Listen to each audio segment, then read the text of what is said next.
Assalamualaikum warahmatullahi wabarakatuh. Perkenalkan, nama saya Zaki Raihan, NIM akhir 143 dari Fakultas Hukum. Pada kesempatan kali ini saya akan mempresentasikan materi dengan judul proses atau alur dalam sistem peradilan pidana Indonesia menurut KUHP baru serta perbedaan dengan KUHP lama.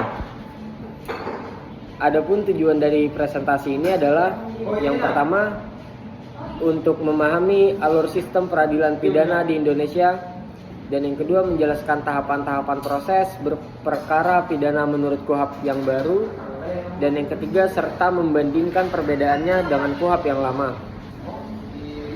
Sebelum masuk ke pembahasan utama, terlebih dahulu kita perlu memahami apa itu KUHP. KUHP merupakan singkatan dari Kitab Undang-Undang Hukum Acara Pidana, yaitu aturan yang mengatur tata cara penegakan hukum pidana di Indonesia, mulai dari proses penyelidikan hingga pelaksanaan putusan pengadilan.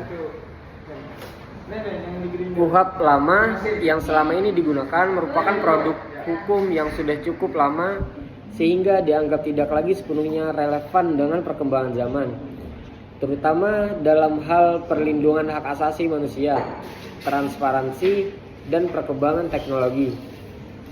Jadi oleh karena itu dilakukan pembaharuan melalui KUHP yang baru yang bertujuan memperkuat perlindungan hak tersangka dan terdakwa, meningkatkan akuntabilitas aparat penegak hukum, menyesuaikan dengan perkembangan teknologi dan sistem peradilan yang modern, serta mendorong keadilan yang lebih substantif.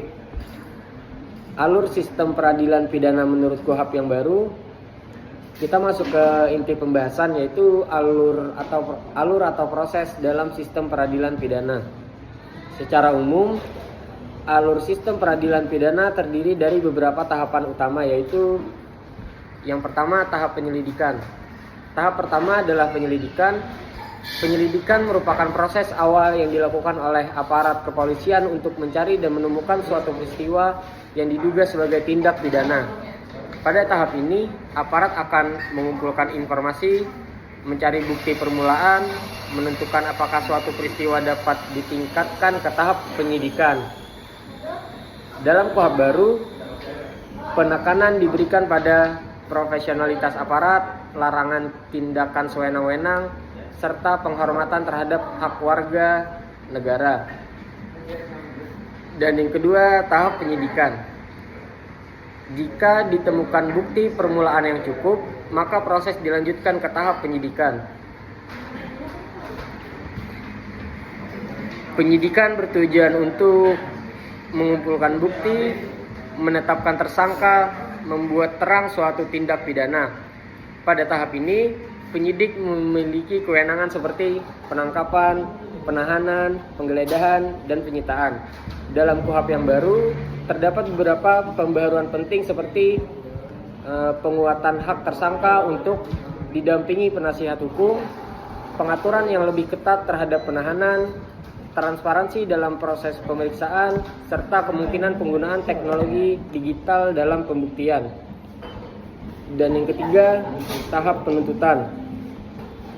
Setelah proses penyidikan selesai, berkas perkara akan dilimpahkan kepada jaksa penuntut umum.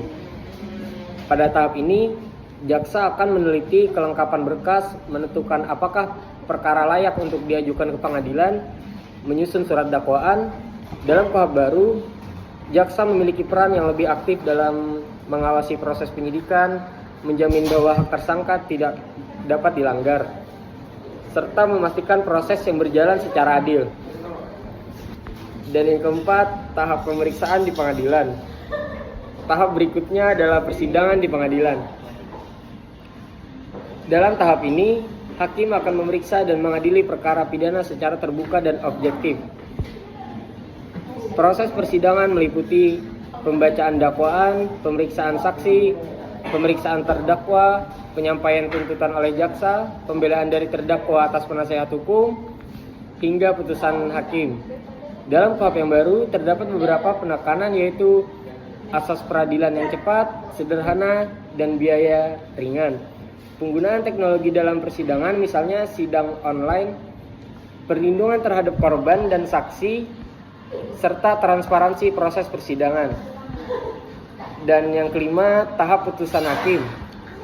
Setelah seluruh proses persidangan selesai, hakim akan menjatuhkan putusan. Putusan dapat berupa putusan bebas, putusan lepas dari segala tuntutan hukum, atau putusan bersalah. Dalam KUHP yang baru, hakim diharapkan lebih mempertimbangkan keadilan substantif, tidak hanya berpatokan pada formalitas hukum, serta mempertimbangkan hak korban dan masyarakat. Dan yang keenam, upaya hukum. Setelah putusan dijatuhkan, pihak yang tidak puas dapat menempuh upaya hukum. Upaya hukum terdiri dari banding, kasasi, dan peninjauan kembali.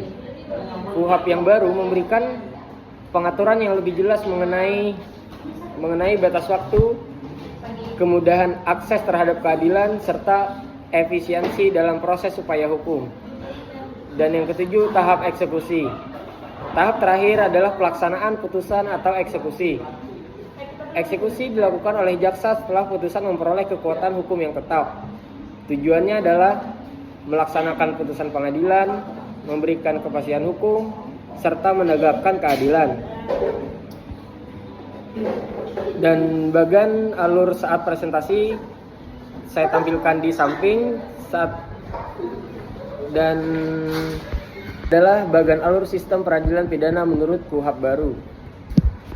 Yang pertama, laporan, penyelidikan, penyidikan, penuntutan, persidangan, putusan, upaya hukum, dan yang terakhir eksekusi. Perbedaan KUHP lama dan KUHP baru. Yang selanjutnya saya akan membahas perbedaan antara KUHP lama dan KUHP yang baru.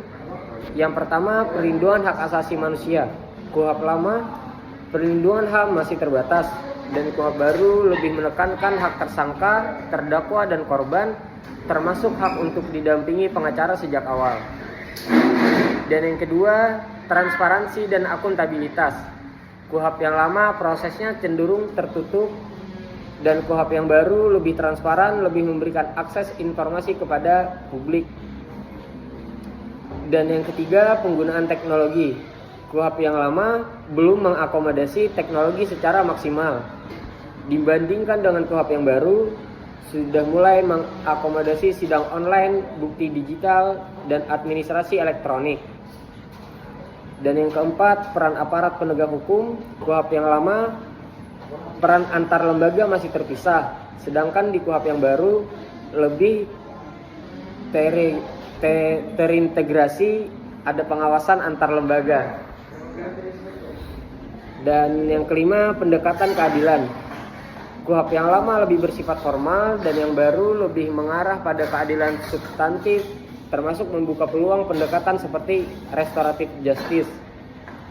Dan yang terakhir, kesimpulan dari pembahasan yang telah kita sampaikan dapat disimpulkan bahwa yang pertama, sistem peradilan pidana di Indonesia memiliki alur yang jelas mulai dari penyelidikan hingga eksekusi.